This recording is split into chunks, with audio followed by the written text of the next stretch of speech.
Welcome to another episode of Digital Dexterity. I'm Wes McChristian, our Kentico Practice Director here at Americaneagle.com. Today, I'm joined by two wonderful guests in what we're hoping to be a Let's Talk Tech session. So, Chris, I'd love to pass it your way first. Would you mind doing a quick introduction for our listeners? My name's Chris Hajjar. I've actually been implementing Kentico since about 2010.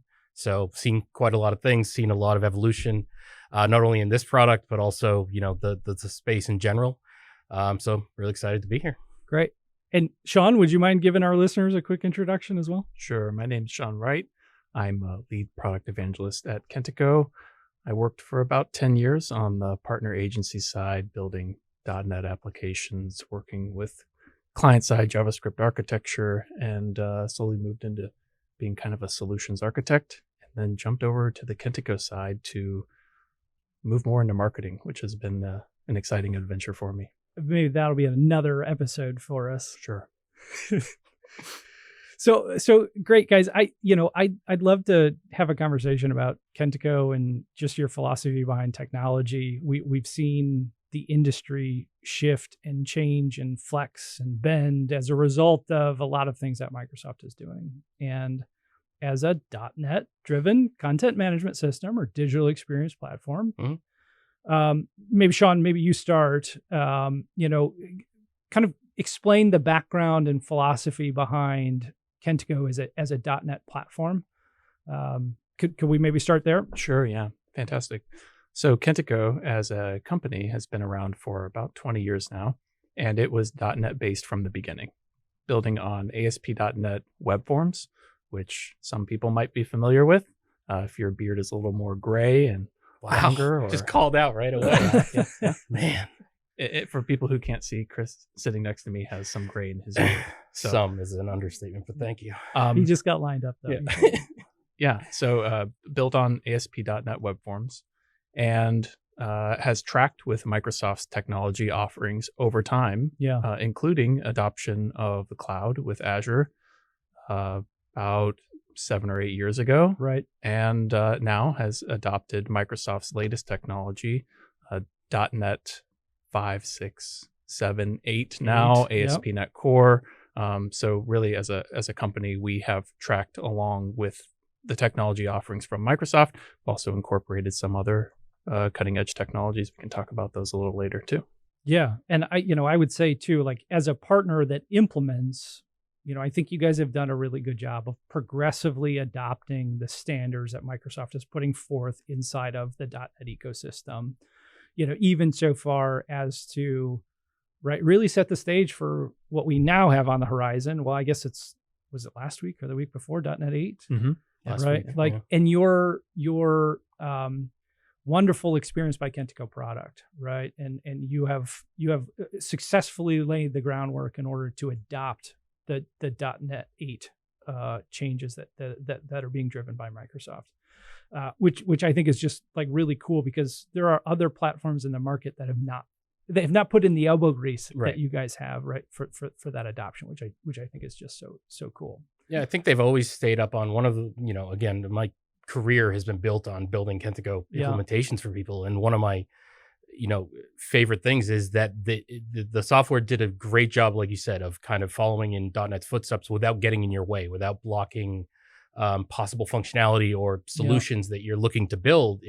It just complemented them rather than, a hurdle or anything like that. Yeah. Yeah. And like at the recent Connections event in Nashville, like one of the standout moments for me was actually Brian McKeever put a slide up on one of his presentations with like all of the Microsoft iterations as far back as, I think it was, I don't know if it was 20 years, but maybe 10. It was really interesting to see it framed up that way, which I think is cool. But let's maybe dive into the product itself. And Chris, I'd love your perspective on just kind of where we stand today, like kind of components and build philosophy, given your history with the product, .NET aside. Yeah. Tell us what you're excited about in Experience by Kentico. The biggest for me, especially for, being a technologist for so long, is, again, they started this rebuild a few years ago and getting rid of all the legacy code, including older versions of .NET, and really building towards the future. And with our new architecture, namely around this content hub and things that myself and Sean will speak to. It really has enabled quicker paths to production. It's enabled, being able to headless capabilities, all that kind of stuff that was maybe unheard of or just not even an option for people years ago, are now easy for even non-technical people to use on their day-to-day basis and stuff like that. Yeah. Sean, tell us what you're most excited about in the current state of technology with Experience by Kentico. Yeah, so the first time that I started working with Experience by Kentico, I was still on the agency side, using it as potentially a product that my agency would be using for our clients. Yeah. And I went through the documentation and I was up and running in 5 minutes. And compared to both previous versions of our products and other products in the marketplace and the ecosystem, to me, it was just amazingly fast, amazingly easy to get started using the product. And so that barrier, which is something that affects developers and developers feel is a huge pain point when they can't get started quickly. Yeah. When either the tutorial, the documentation requires 500 steps and this bespoke customization and setup.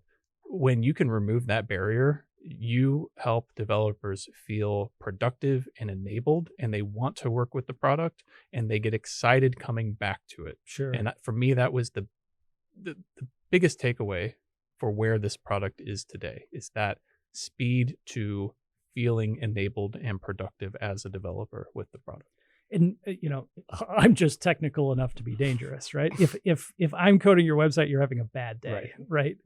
But like, I mean, give some of our listeners a sense of what barriers are you specifically describing here that would have been a blocker to not just the morale and motivation that you're describing, but also like time to code, time to market. So there are key philosophies in the product strategy. One is to meet developers where they are. So what are they using today in terms of tool chain or technologies or languages? So we're using the latest version of .NET, C#. We are compatible with Docker for database. We can be stood up in a matter of minutes using .NET CLI project templates.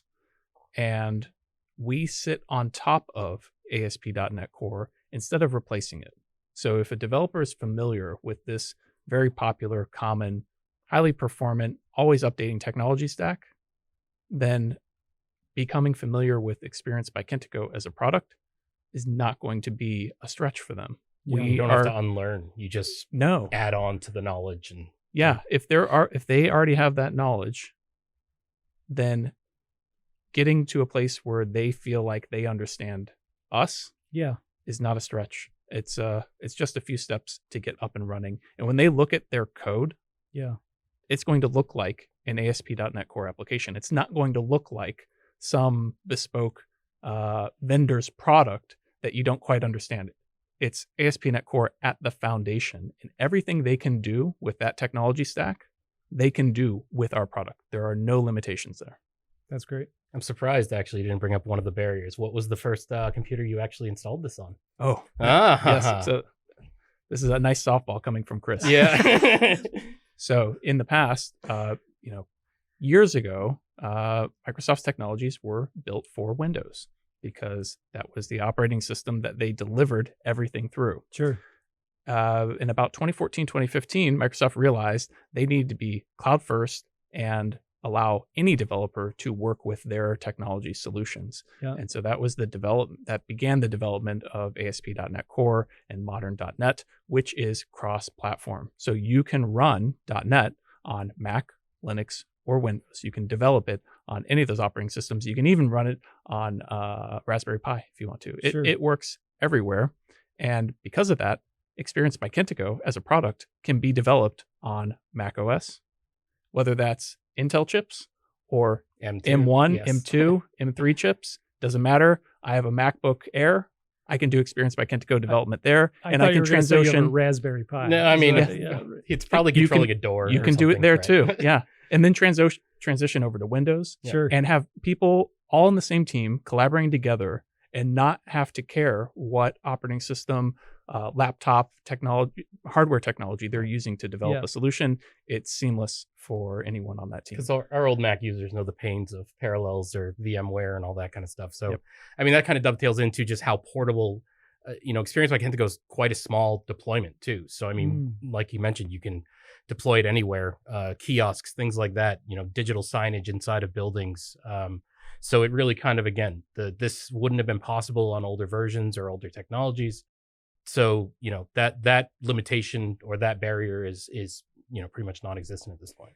Yeah. I mean, I really love the commentary because, there's a couple different angles to it. Like, and I think one of the most important ones is talent acquisition, right? Not just for us as partners, other partners inside of the ecosystem or the community, but this story of barriers being broken down is also a story of how do we onboard new team members and make it successful for them to be able to drive value inside of our projects or inside of our applications.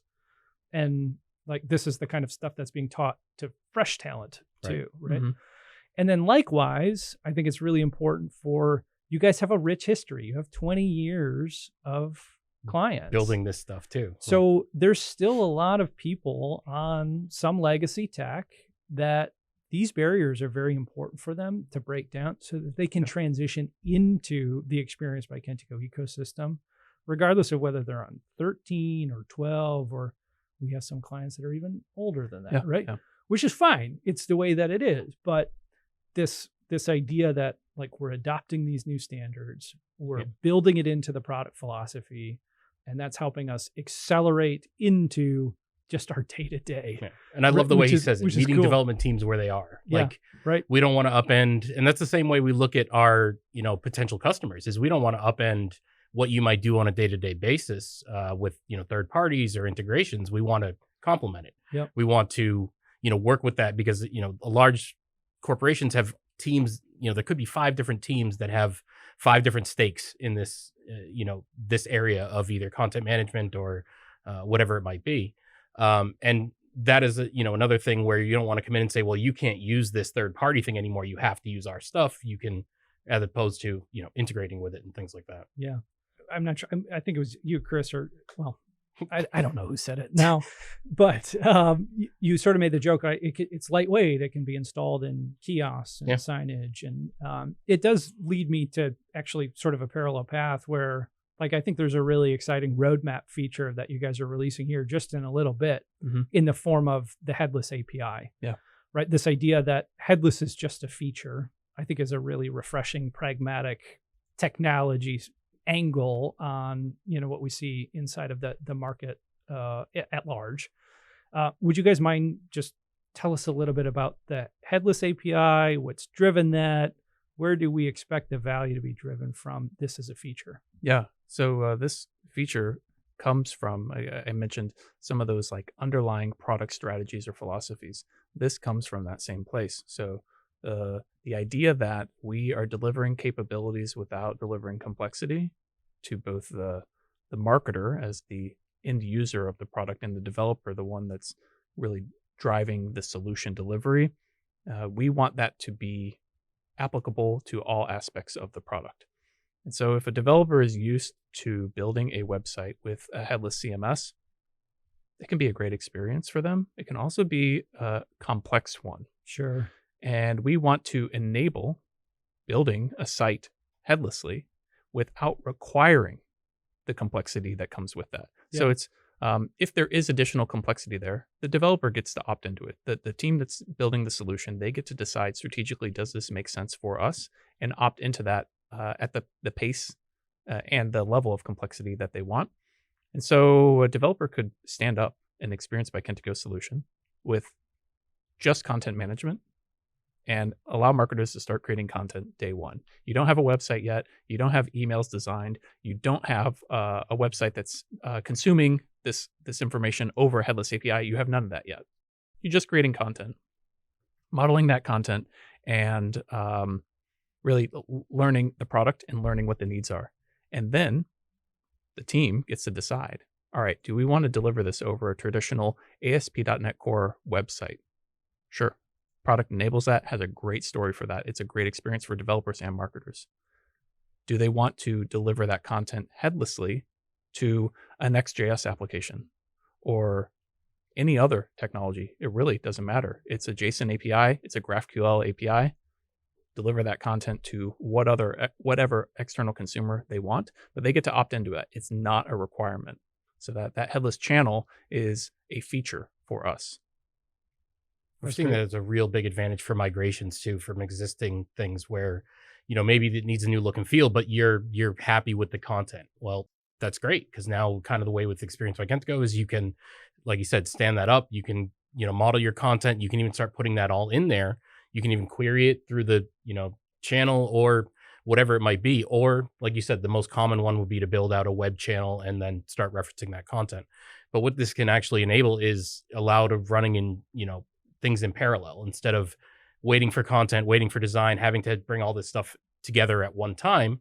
You could, do a whole bunch of content if the content strategy has been figured out, but the design hasn't, and then bring them together later. Or again, could be creating email channels. It could be creating, Next.js apps, etc. And guess what? You get all these capabilities without the complexity. You are not required to stand up a Kubernetes cluster to get this application running. You don't have to have some bespoke incantation that your IT operations has to, recite in order to get this thing up and running. You can have it up and running quickly, and you can have a headless API and websites all within the same product. One ASP.NET Core application, one SQL Server database, and that's all you need. If you want those in Docker containers, fine. If you don't, fine. We don't care. It'll work. Okay, so this is maybe a good transition for our last couple minutes here. Speaking of sorcery, can we talk about the SaaS version, the SaaS flavor, Sure. right? Because I think you're naturally sort of talking about what you guys have elected to do to create these deployment options, right? There's still this on-premise self-hosted model, which is in large part what you're talking about. But there's also clients and prospects that say, maybe we don't want to have to deal with that at all. And you now have a solution for that. With our last couple minutes, can we talk about that as well?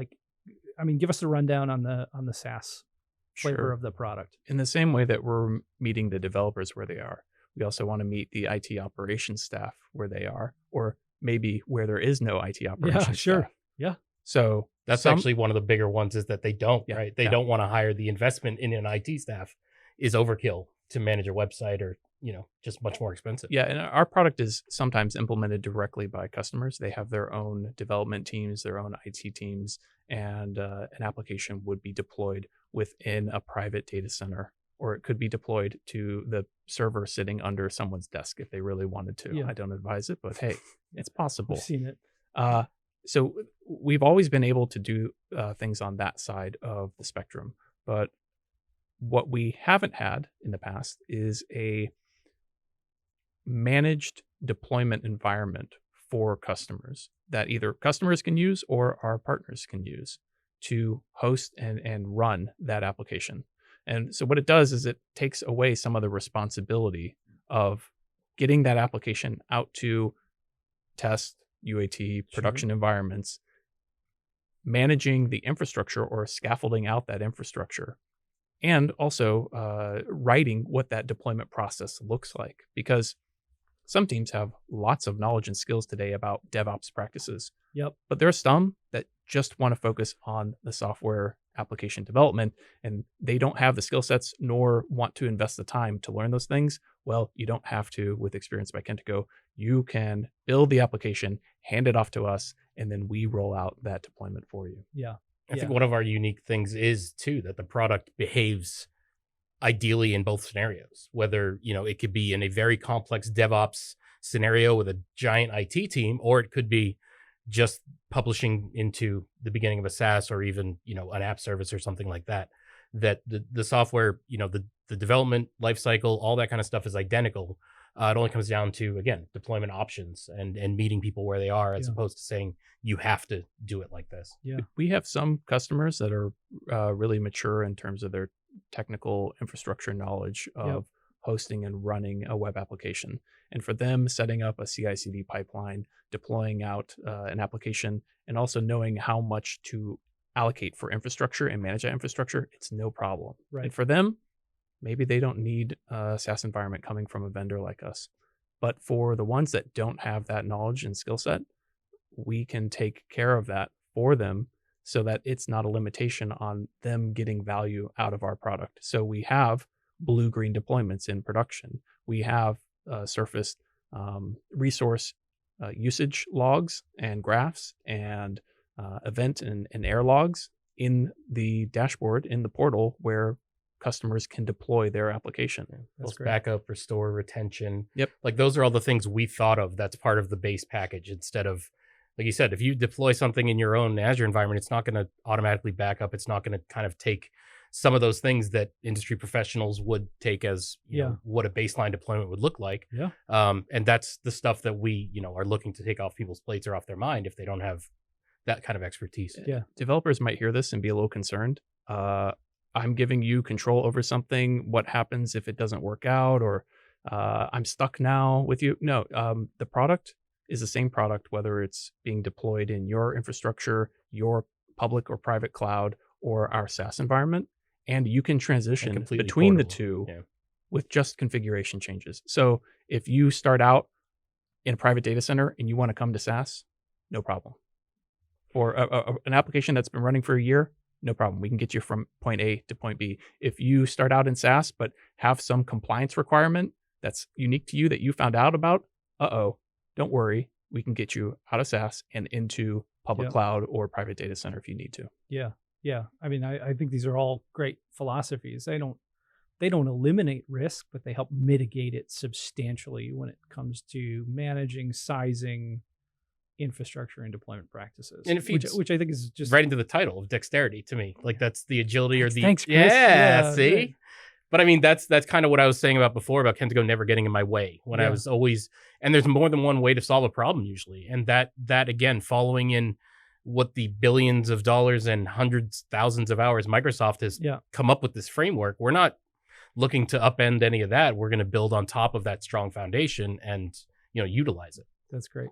That's great. Well, guys, this has been a wonderful conversation. I really appreciate you taking some time to chat with me about Kentico, modern technology practices, really surfacing this content for listeners. I think it's all valuable, and understanding the Kentico trajectory, understanding the technology that powers it, I think it's just so important to being successful. So really appreciate you guys taking the time to join the episode here. Yeah, thanks for having us. Yeah. To all our listeners, thanks so much, and we'll catch you on the next one.